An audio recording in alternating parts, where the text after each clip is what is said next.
This time, we'll be introducing the strongest Pokémon of all time by type. A variety of Pokémon have appeared from the 1st to the 9th generation. Which Pokémon is the strongest for each type? I'm curious. It may be updated with the addition of DLC. For now, I'll choose from the Pokémon available at the time of DLC release. Okay, I'll introduce it to you right away. First, the normal type. The strongest normal type is Mega Kangaskhan. There it is. Among all the Pokémon of all time, it's one of the most controversial Pokémon out there. Kangaskhan is a first-generation Pokémon. Mega Kangaskhan is a Pokémon that first appeared in the 6th generation. By using the new feature at the time, Mega Evolution, it only becomes that way during battles. Mega Evolving increases all base stats except HP. For example, your attack will be 125 and your speed will be 100. It's stronger than before, though. The numbers aren't as high as I thought they would be. That's true. The 100 tribe is also known as a fierce battleground for speed. Often the speed is the same. The overall abilities have improved in a well-balanced way. Looking at the numbers alone, there's nothing particularly noteworthy about them. So why is Mega Kangaskhan the strongest normal type? It's not an ability, it's the parent-child bond trait. It's one of the most broken abilities in Pokémon history. The effect is that you can use an attack technique twice. The power is halved the second time, but if it's an attack technique, the total will be 1.5 times stronger. It's a performance that symbolizes the inflation of the 6th generation. Taking into account parent-child bond, Mega Kangaskhan's actual base stats are: your attack will be 213 and your special attack will be 114. An attack stat of 213 is just crazy. Moreover, the special attack stats, which were already low, thanks to parent-child relationships, it's functioning at a minimum level. It's gone up. The scary thing about parent-child relationships doesn't end there. The additional effect is also judged twice. Using Glow Punch will increase your attack by 2 stages, with an attack stat of 213 in a fighting move. While attacking steel and rock types, which normal types are weak against, it's like doing a sword dance. Imperfect. Finally, if I may add, with the 2-hit attack, you can use sashes and braces. Penetrating, etc. He was too ruthless as an attacker. It's no wonder it came in first place, surpassing legendary Pokémon of the same type. By the way, Mega Kangaskhan was too violent in the 6th generation. It was nerfed in Gen 7. Specifically, the damage multiplier for the second hit from parent-child love is decreased from 50% to 25%. For example, you can't learn Glow Punch in Sun and Moon, an environment dominated by Mega Kangaskhan. There was no way to change it. This was one of the biggest downward revisions in history. I can understand how dangerous Mega Kangaskhan is. Next up is a fire type. The strongest fire type is Ho-Oh. Ho-Oh is a legendary Pokémon from the Johto region of the 2nd generation. The name probably comes from Phoenix, or Biodoin Phoenix Hall. It is said that that's a cool and straightforward name. I'll explain why Ho-Oh is considered the strongest fire type. First of all, its base stats are quite high, with an attack of 130 and special defense of 154. Also, the semi-exclusive move, Holy Flame, has a power of 100 and a hit rate of 95. It has an additional effect of reducing burn by 50%, which is perfect. A 50% burn is extremely severe. It's a great move for fighting physical Pokémon. Also, even if you don't get along well, if you repeatedly hit the Sacred Flame, your opponent will be burned. This one here, by making full use of Protect, Substitute, Rest, Self-Restore, etc. By taking advantage of the Pressure ability, for example, even if it is a rock type. Depending on your opponent, you may be able to force your way to victory by reducing their PP to 0. Stone Edge is a powerful rock technique. I'm not sure about accuracy and I don't have that much PP. They're stalling for time and they're going to run out of PP. Well, draining PP isn't a typical strategy for legendary Pokémon. I can't really say. It doesn't matter if you run out of PP or whatever, as long as you win it's fine. Greedy. Furthermore, in the 8th generation Sword and Shield, Physical, Flare Drive and Double Wing. Special skills include Fire Whirlpool and Air Slash. The additional effect of Dynamax Jet was also powerful. It was a tailwind for Ho-Oh. Its base speed stat is 90, which isn't very high. Reverse the speed relationship. If I could preemptively use Substitute, it looks like you can use up PP well. So, it may not be as spectacular as other legendary Pokémon. I chose it as the strongest Pokémon because of its incredible tenacity.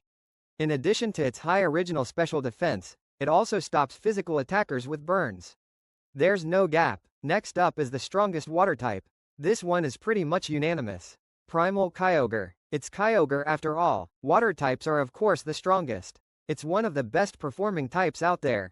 Kyogre is a legendary Pokémon that appeared in the 3rd generation. Primal Kyogre appeared in Generation 6, Auras. This is Kyogre's primal evolution form. Its performance improves considerably when it undergoes primal reversion. With an attack value of 150 and a special attack value of 180, it has overwhelming offensive power.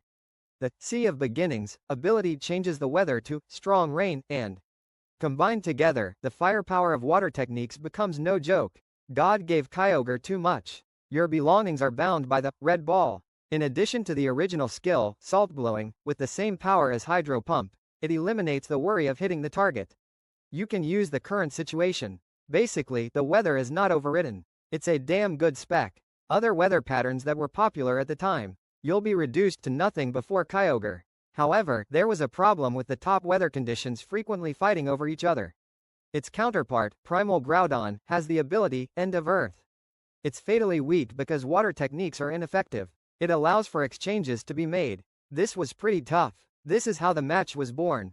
Combined with Mega Rayquaza, it's called Ogrekwa. Ogrek. This is the first time I've heard of it. Of course Legends X Legends are strong. Most of the moves Groudon may know. It can be received at less than half the cost. You can overwrite the weather with Mega Evolution. Furthermore, unlike the previous Rayquaza, it does not stop the weather on allies. After switching out Kyogre and changing the weather, another plus point is that you can also use tactics to attack Primal Groudon. Rayquaza, are you on Kyogre's side? In fact, this combination has led to Mega Evolution and Primal Reversion. In a party with Kyogre throughout the 6th and 7th generations, it was the most common combination. The rule is that legendaries can be used, so you'd use this combination. Slightly weak to Primal Groudon. Still, you can win by combining with Mega Rayquaza. You can dominate against other regular Pokémon. The overwhelmingly violent Primal Kyogre.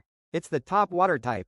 You can't do Genshin Kaiki in SV though. It's strong because it has Terrastar. With the immediate release of Pokémon Home, it looks like he's going crazy in casual battles. Weather Candy, Water Terrastar, and the Salt Wipes of Kyogre with his special glasses. Even a half-damaged Pokémon can be hit with one hit. Kyogre really shouldn't come to Paldea. Next, the Hajime type is the strongest. This was briefly mentioned when explaining Primal Kyogre.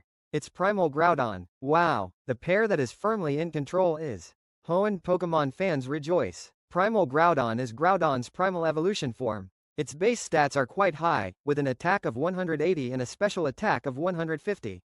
The big difference between Primal Kyogre and the type will be added. Will it be a fire, ground type? Quote, that's right, this is super strong. Even though Groudon has finally benefited from the clear weather, it's no exaggeration. Unlike Kyogre, it is originally a ground type and has sunny weather. Because it wasn't completely aligned. My Wish, the 120 power ground type move, Dongai no Tsurugi, is incredibly powerful. With the addition of fire types, the special attack has increased significantly. High-powered special fire techniques can now be used as main weapons. In addition, water-type moves are ineffective and Solar Beam is easy to use. It was a performance that was too powerful for a demon. Primal Kyogre's current energy is, because the power was 110, the Sword of the Dungeon has a power of 120. I'm kind of happy that we've won 10 games. Groudon wants to erase the memory of being mocked as Big Sand in the past. He kept trying. It's inspiring. Big Sand, isn't that a really mean nickname? Primal Groudon is also flawless. To break through, you would need to use Primal Kyogre or steal the weather with Mega Rayquaza or it was said that the only way to neutralize it was to lower its attack power. An eye for an eye, a tooth for a tooth, a legend for a legend. Quote, it's no longer a problem for regular Pokémon, as expected of the #1 ground type. Following this trend, I'll also introduce the strongest dragon types. So Mega Rayquaza is the strongest? Quote, that's right, Mega Rayquaza is Rayquaza's Mega Evolved form. The total species value is a whopping 780. Abilities increase overall, its strength is its high firepower. It is said that the defensive performance, which is a weakness, will increase to a low level.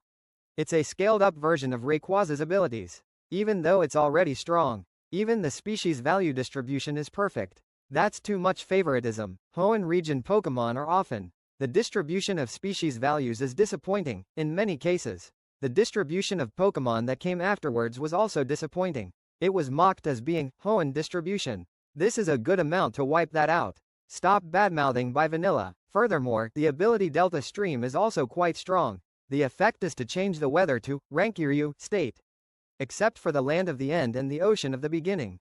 Weather-changing moves, ability nullification, etc. It comes with the added bonus of reducing the defensive compatibility of Flying-type Pokémon from 2x to 1x. Ice types will go from being 4x weak to being 2x weak.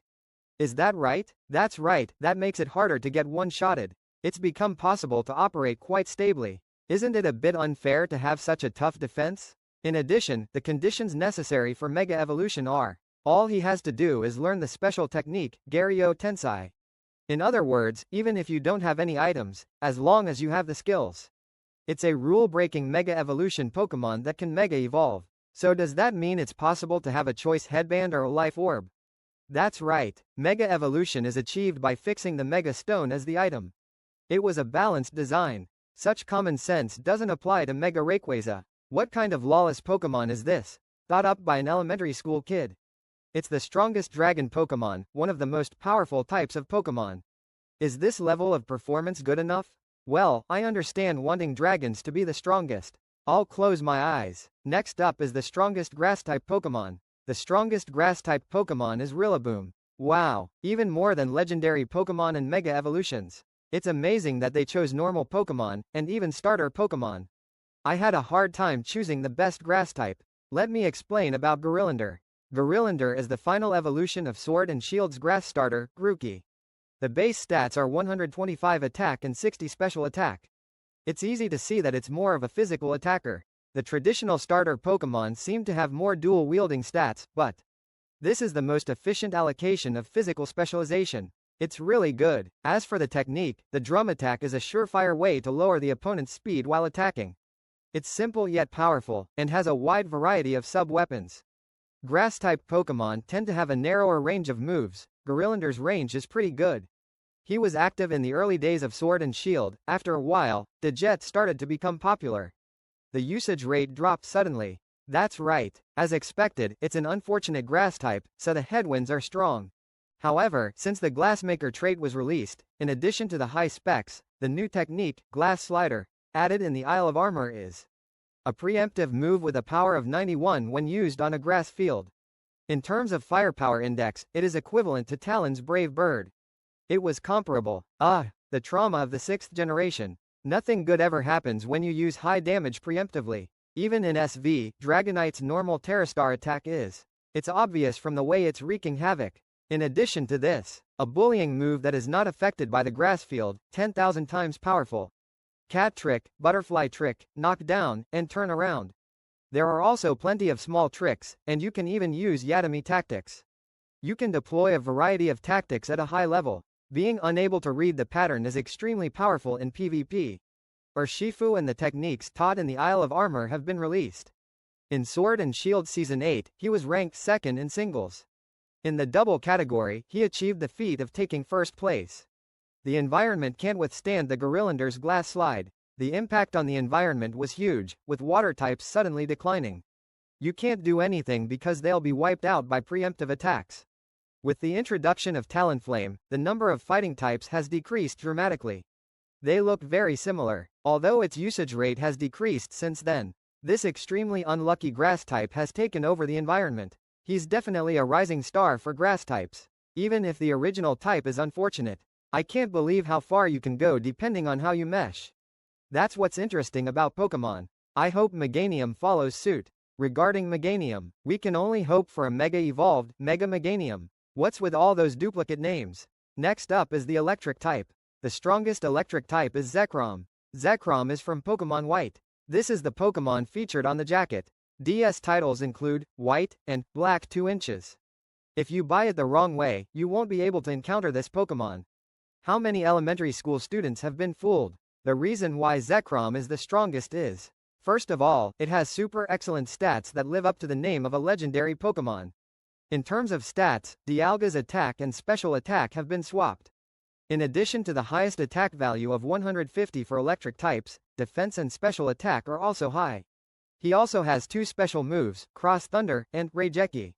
Both of these are rare high-powered physical moves, so you can make full use of their base stats. There weren't many strong electric physical moves. It's impressive that you can learn two powerful moves. However, the type fit is a little poor. It's also concerning that the weaknesses aren't fully compensated for. Weaknesses are ground, dragon, ice, and fairy. Of all things, they have major offensive features. Electric types have few weaknesses. On the other hand, there are few types that can be halved. Type completion in compound is a bit tricky. In the DS era, double and triple battles. The lowest ranking candidate for legendary Pokémon. So much so that people have started saying this.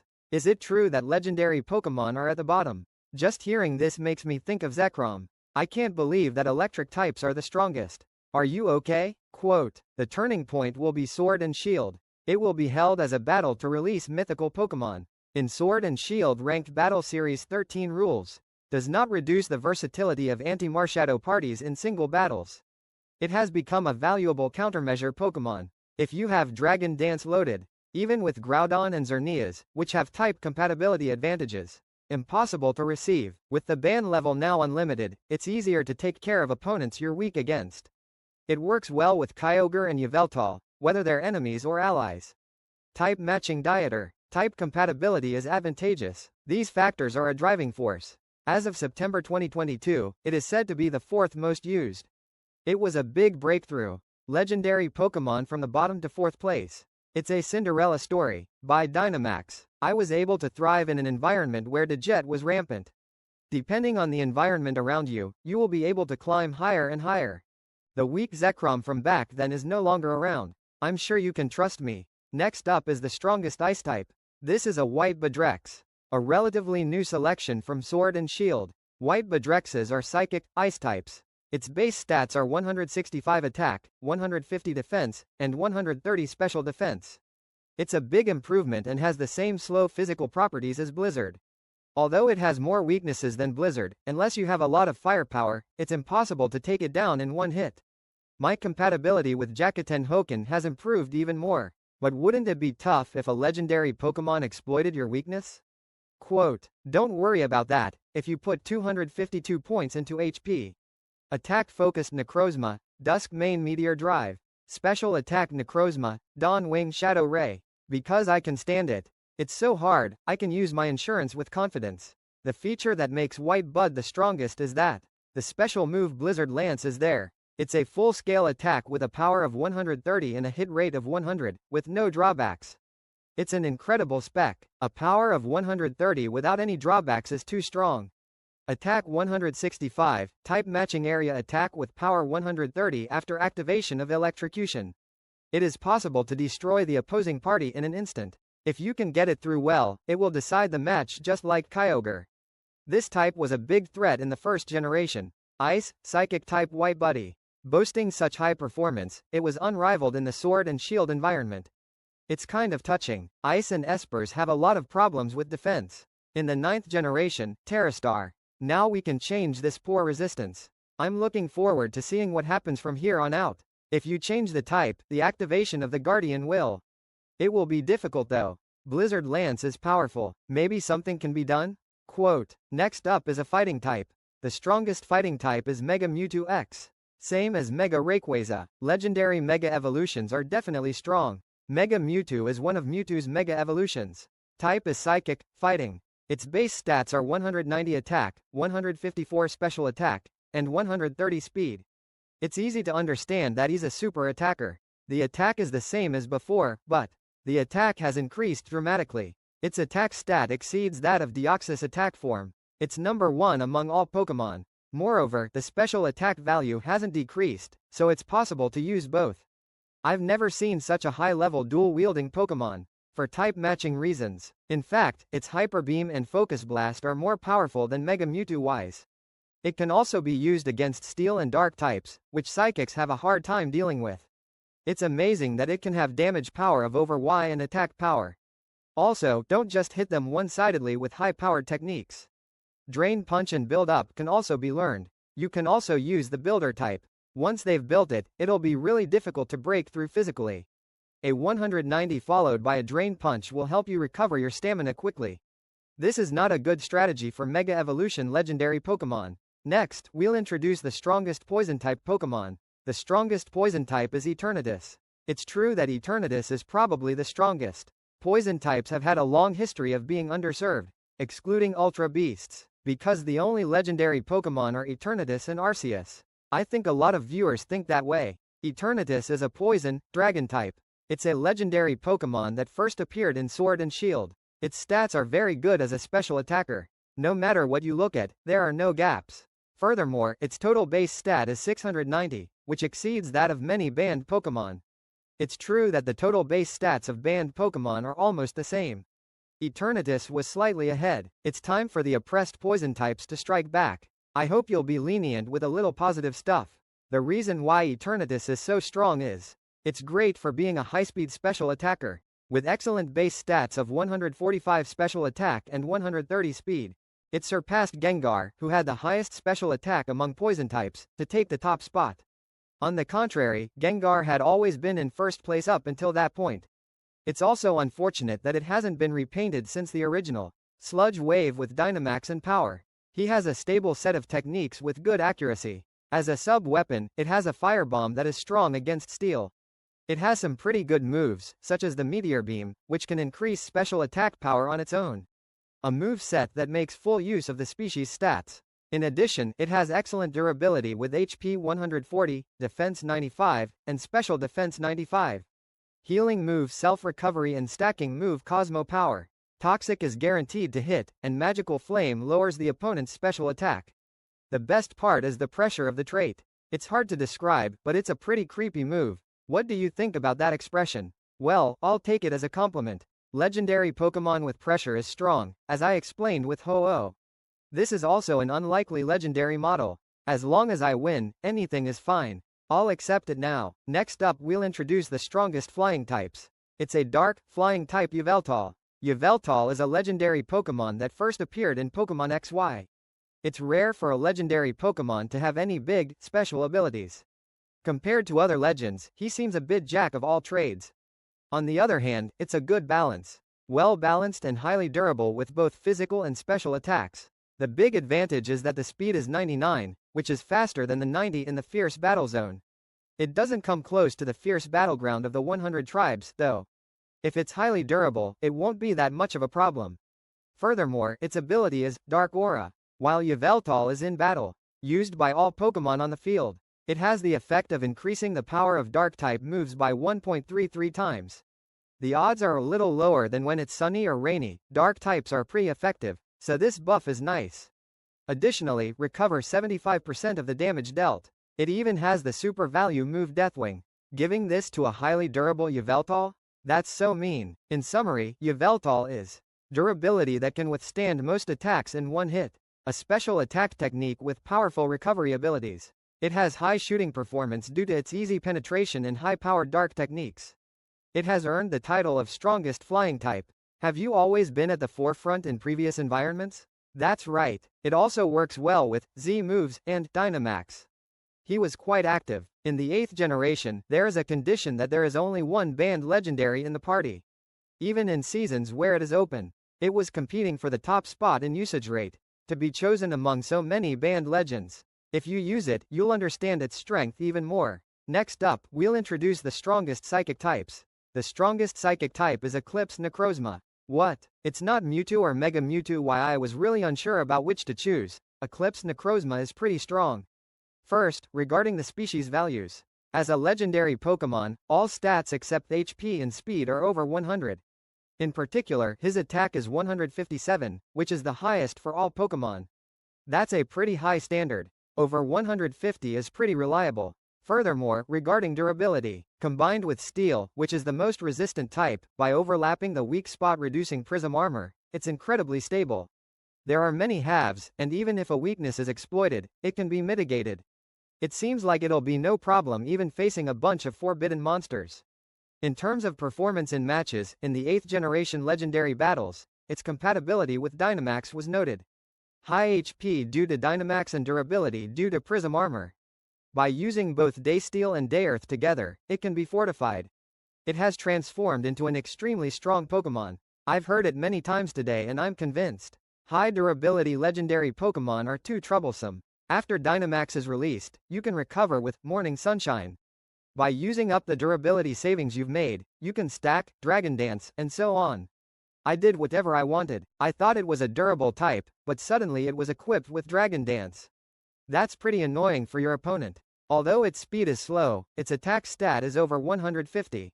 Even just one stack will give you a lot of firepower. Legendary Pokémon stacking moves are too strong. I want it confiscated. Next up is the strongest bug-type Pokémon. This was quite a difficult one for me. I think it's Mega Scizor. Wow, even though it's a Mega Evolution, a normal Pokémon was selected. Everyone's favorite Heracross. Mega Scizor is Scizor's Mega Evolved form. Its type remains the same, Bug, Steel. Regarding species values, defense is greatly increased. Following this, attack and special defense are also increasing. The rarely used special attack only goes up by +10. It feels like an appropriate distribution. I can really feel the love the admins have for Heracross. Its ability is the same as before the Mega Evolution, Technician. It can multiply the power of moves with a power of 60 or less by 1.5. When you think of Technicians, you think of Heracross. I have the impression that there is strong synergy. When you Mega Evolve, your belongings are limited, provides stable firepower and durability. A normal Scizor's Headband Bullet Punch is better. It has firepower, but the big advantage is that you have more freedom in your techniques. It also learns the ability Roost, which allows it to take advantage of its increased durability. The durability is quite good. Mega Scizor is for these reasons. In a tactic based on substitutions called Cycle Battles, he repeatedly takes advantage of the favorable opponents and then takes a rest. If there's an opening, he'll use Sword Dance to take out all of them. You can also take action, a combination of insects and steel. Its only weakness is fire techniques. It all fits together nicely, unless the opponent has a fire skill, because it gives you a great advantage. Highly versatile. On the other hand, keep Mega Scizor in mind. Roll-destroying fire techniques were also used. I can't believe that a normal Pokémon can have such an impact on deck construction. That's pretty strong. From what I've heard, it's a story about an unfortunate bug-type Pokémon. It's hard to imagine that. The Terrace type is said to be the least popular. Thanks to the efforts of Mashidora Starhitteran, I want to see bug types rise in status. I thought it was a joke. It's interesting that they complement each other so well. Next up is the strongest ghost type. Along with White Botter, Black Badrex was also selected. Badrex's national form, commonly known as Black Bud, it is a psychic, ghost-type Pokémon. Species stats have increased significantly in special attack and speed. It has high-speed special-type performance similar to that of the Razepos. His special moves work well, and he can fight in a standard way. It's not a strategy to get behind the scenes. It feels like a head-on battle of numbers and grandeur. I love the charm of legendary Pokémon. In Sword and Shield, only one banned monster was allowed in Series 8. It was the fastest banned Pokémon. This is so big. Being able to hit from above is definitely important in Pokémon, because it's strong against punches. He also has a proven track record in double battles in Sword and Shield. Have Yesin and others put up a psychic field, with overwhelming speed, astral bit, and wide force. The strategy to control them is simple and very powerful. Such overwhelming power, it's the best. Single and double are quite different. It's pretty amazing that you can do both. In the newly released SV, by acquiring Terrastar, it's now possible to eliminate the 4x weakness of ghosts and evil. A safe option for a Terras is a normal type that is immune to ghosts or a fairy type that is half damaged by evil. Black Bud has low durability and is difficult to deal with when its weaknesses are exploited. It's great to build up resistance like this. Its speedline is second only to that of Regieleki, which was also released, far surpassing Hibatakakami and Paugeon, who are at the top of the ranked match environment. Paugeon's surprise attacks are a bit scary though. You can change the type in Terrastar or whatever. If you can handle it well, it feels so good. Next is the strongest dark type. Disaster Pokémon such as Dingru in Paldea. His performance is so remarkable that it's hard to choose. I'll introduce Darkrai as the strongest Pokémon. This is the most serious thing. Darkrai is a dark-type Pokémon that appeared in the 4th generation. It's a pretty famous Pokémon because of how vicious it is. He's well known for making kids cry. The total base stat is only 600, which isn't that high. With a special attack of 135 and speed of 125, it's easy to see that he has the temperament of an attacker. However, compared to other legendary Pokémon, it's not a very high standard. What's notable about Darkrai is Great synergy between the special move, Dark Hole, and the ability, Nightmare. And the speed to be able to take the initiative is key. Dark Hole is a technique that puts the opponent to sleep with an 80% chance of hitting. Furthermore, the range is all enemies. Psychic, Sleeping Powder, Demon's Kiss. It's a terrifying technique that is essentially a superior version. There it is, one of Pokemon's most problematic moves. That's why Darkrai is called evil. The ability, Nightmare, is effective against opponents who are asleep. It deals 1/8 of maximum HP damage each turn. Putting these together, Pokemon slower than Darkrai, there's a high chance that you'll be put to sleep first. Furthermore, abilities such as Focus Sash and Strength are nullified. Also, for some reason the effects of Nightmare stack. If all of your opponent's Pokemon are Darkrai, 1/4 in double battles. In triple battles, the Pokemon in the center has a 3/8 chance of. It deals constant damage. All enemies are Darkrai. I hate this hellish situation. It's literally a nightmare, especially in 2006-2007 when Diamond and Pearl was first released. The effect of the sleep was also quite strong. It's at the level of being called a hypnosis game. Locally, multiple hypnosis is a technique that puts 2 or more characters into a sleep state at the same time. It was considered bad manners. There was a time when local rules were widespread. Since its appearance, it has been so vicious that it has wreaked havoc on the environment. Dark Hole is the next generation of Black and White. I was banned during Wi-Fi battles. To maintain the competitive Pokemon population. It can't be helped. Please don't hate me, Darkrai, you were just too strong. So, although his performance has decreased in the recent environment, at the time, a speed stat of 125 allowed multiple hypnosis spells. How vicious Darkrai was. Just remembering it is scary. If I had experienced this back then, I would have been traumatized.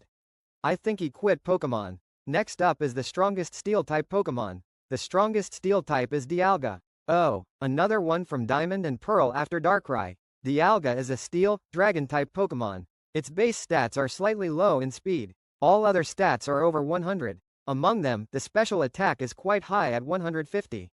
On top of that, it's a special item that increases the power of matching moves by 1.2 times. If you give him the Valkyrie, needless to say, he will turn into a tyrant. Legendary Pokémon X special item combination. It may be obvious, but it's too strong. Dialga is a sophisticated steel dragon. Because he has a composite type, its only weaknesses are fighting and ground, and it has many resistances. And it's pretty strong because it doesn't have any quadruple weaknesses. Dragon-type weaknesses, all ice, dragon, and fairy techniques. It's powerful that it's reduced by steel. The strength of this combination is. In the SV environment, there are 600 dragon Pokemon. Because I'm doing a lot of Hagain Terrastar, I think I can understand. If you think about it, you can actually do that without cutting Terrastar. That's too much performance. In terms of attack, he also takes advantage of his base stat of 150 to increase his special attack power. Times Path has a power of 150 and deals enormous damage. You can give to others. If you use Z moves, you can fire 2 shots in a row. When transformed into a Z move, its power is an astounding 200. This is decent except for fairy types. You can't take it, and maybe because he's the god of time? It can also learn Trick Room. He is sometimes chosen as the initiator of the technique. Using Dialga to start a Trick Room. That's pretty luxurious. He was also doing quite well in Sword and Shield. It will be interesting to see how the SV will do. It's basically like a dragon that has already been tamed by Steel Terrastar. On the other hand, it seems like it would be really hard to choose a Terras type. Lastly, the youngest of the current types is the Fairy type. The strongest Pokemon is Zacian. I thought so. I thought it would be called Steel type. I was called here. 99% of viewers know that Zacian is included. I think I could have predicted that. Zacian is from Pokemon Sword, the legendary Pokemon that decorates the packaging. It's a Steel, Fairy type. Many people who saw that package.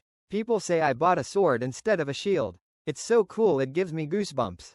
Zacian has 2 forms. His usual appearance is that of a hero of history. Fairy type in form. With the power of the item, Kuchitaken. Become a King of Swords, equipped with sword and armor. A steel type will be added. It's fine to think of it as a Pokemon with a set inventory. Deliberately making them carry other items. I don't think there are many people who like that kind of thing. In Sword and Shield, the attack stat is a broken 170, and because the attack rank increases due to the trait, its effective attack stat reaches a maximum of 281. 281. What? Quote, even 140 is considered expensive. I'd faint if I did that twice. This number even surpasses that of Mega Cutie Pie. The type-matching Pokémon, Play Rough, has a firepower index of 49,410. It is the largest firepower that can be delivered without any drawbacks from the first turn. Any Pokémon with mediocre durability will be wiped out easily. It takes time to prepare if you want to use high heat. It's crazy that you can do it with almost no risk. People tend to focus on its outstanding attacks, but it also has excellent durability. Weakness 2, half damage or less 9, and immunity 2. Steel and Fairy go together so well. In Sword and Shield's banned legendaries battle rules, Zacian is too strong. As a countermeasure, Ditto with its hidden ability is highly valued. The impact on the environment is enormous. The only way to defeat Zacian was to use Zacian. Due to its high performance, it can be used in both single and double rules. It was the most used legendary Pokémon at Sword and Shield's first World Tournament, WCS 2022. All classes were dominated by parties that included Zacian. It is no exaggeration to say that it is number one in both name and reality. Not only is it the best fairy type, but it's also the best of all Pokémon. Many people probably think of Zacian, a fitting introduction for the very end. This time, we'll be looking at the Pokémon of the past. I've carefully selected and introduced the strongest Pokémon of each type. How was Reimu? There were differences depending on the type, dominated each environment and each generation. It was fun to hear about Pokémon. That's all for today's video. I'd be happy if you could leave a comment about the video in the comment section. Also, if you find this video interesting, please subscribe to our channel. I've also released a variety of other Pokémon compilation videos. Please come and see it. Thank you for watching. Thank you for watching.